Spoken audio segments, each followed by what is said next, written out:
This is a machine learning tool for voice cloning and how to represent different voices. So if you read here, Resemble allows you to derive a high-level representation of voice through deep learning model, referred to as a voice encoder, given an audio file of speech. So essentially that means that you can run a voice clip and have a second voice clip and then compare the two voice clips to see how close they are and to derive like motions and things. So there is examples here, so this is a few of them. There's a lot of different built-in things in Resemblyzer. I'll show you the demos in a second. So there's many uses of Resemblyzer. What can I do exactly? You can see through this GitHub link, you can read through this yourself. You can compare different voices, as I said, and see how similar they sound. Create a voice profile for a person for a few seconds of speech, so that can be 5 to 30 seconds according to this here. Fake speak detection. You can use embedding generated as feature vectors for machine learning or data analysis. So voice cloning, as I said, I've had a few other tutorials and one is on screen here, so you may want to view that in a second. Component analysis. You can figure out the properties of different voices, like the accents, the tones, the gender, etc. The virtual voices. You can create new voices entirely from another sample. And then a loss function, which essentially is always going to be a form of loss. So things will always change or deviate from the original voice sample you use. But what you ideally want is a voice sample with the isolated vocals and no like music or anything in the background, just the voice. You can work this on a pretty low GPU, like a GTX 1080 here. Then you can insert your own Python code example. So this is a example. Of course, you can make it a lot more complicated than this, but this is a basic example. So yeah, this is a pretty good GitHub repository if you want to get more into voice cloning and learn how things work a lot more in deep learning. So I'm going to go to the I'm going to go to the Resemblyzer and I'm going to launch the demos, which I managed to get working. I will show you how to actually install this, since it requires specific dependencies, such as a specific NumPy version, a specific Python version, PyTorch. Okay, so you want the Anaconda terminal, that is guaranteed. Then I want this, and I want to activate the scripts. Then Python, and then launch the demo. That should be it, because that's how the other things are launched. And then if you want to make your own Python stuff, then your own Python like files and whatever, which are more complex than a demo, you can do in here, surely. I spelled Python wrong because I'm a douche.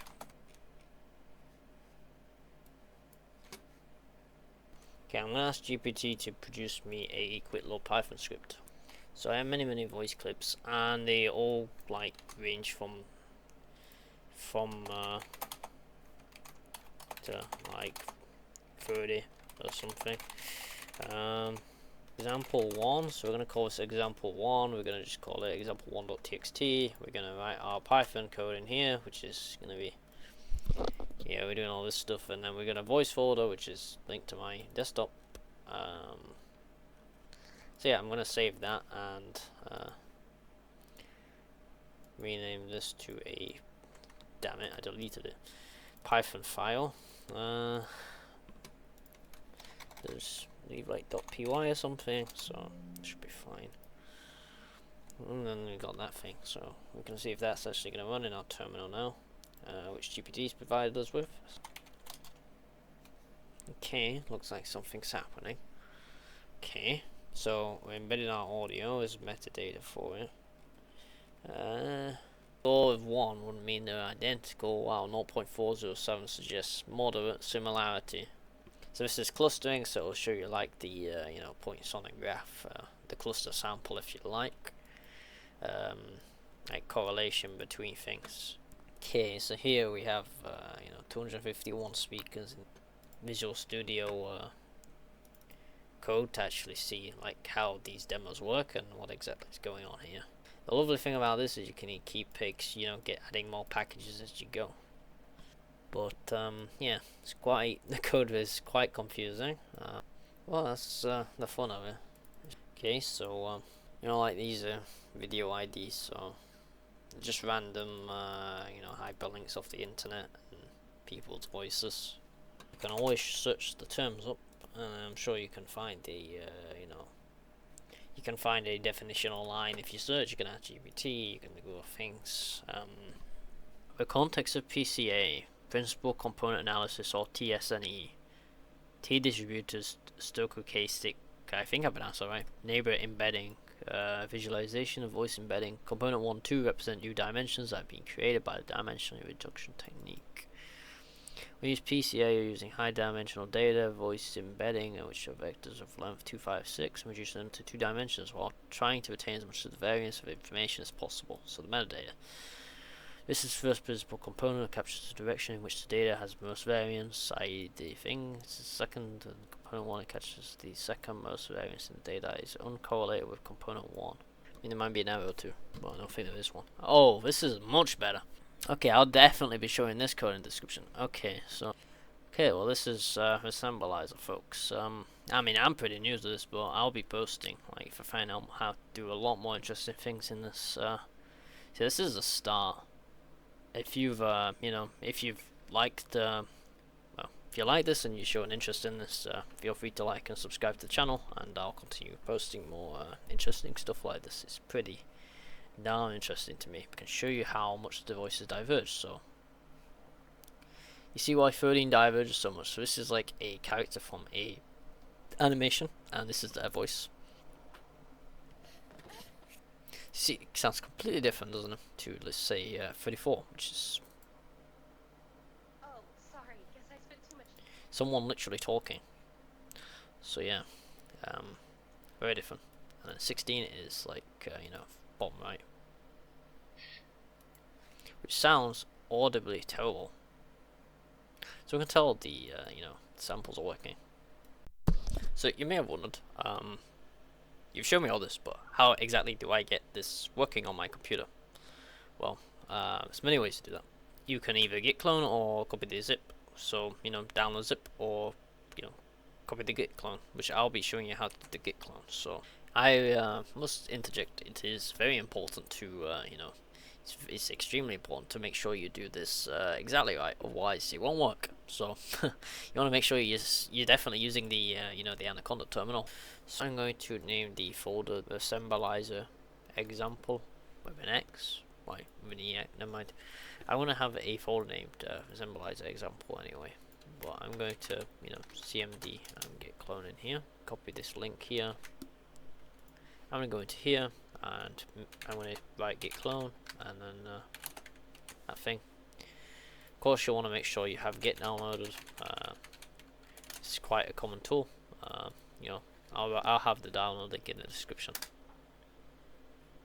Okay, so once that's now done, what you're now going to do is you're going to go to your Anaconda prompt, and you're going to go to that, and then what you're going to do is you're going to cd to your desktop, and then you cd to your Resemblyzer. So mine is called Resemblyzer. So example cd Resemblyzer, and then I'll be creating the Python virtual environment. So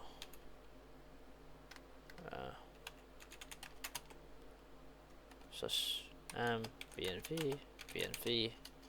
Now I'll be saying VNV because that's the name of it, and then I'm gonna activate the scripts in here. Activate. So yeah, you're gonna write pip install /r requirements demos.txt, and then you're gonna do the same for packages. It'll take some time to do this. An advantage to using this tool is once you've generated your voices via RVC or other means, you can see how closely related your original sample is to your new generated sample, which will help you, you know, refine your model much better. Compare them using this tool. If it didn't make sense, I suppose drop down a comment in the section, and I will get to it with an error or a you know, some question involving this.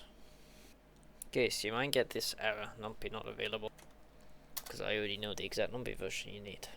If you get any errors asking about Skippy, you might have to you know, reinstall this because that error sometimes comes up, and it's to do with things just not downloading properly the first time, and you'd be better off just trying to redo all the steps again. I'm gonna try copy this thing, and it should run this time because we got the correct numpy version. Yeah, this means you've installed Resemblyzer correctly, and you can use this tool as you like. Of course, if I come across any code you come up with, or any scripts in the future involving this, or something really interesting in general involving Resemblyzer, I will make sure to upload another video to inform you guys about it. That's it from me.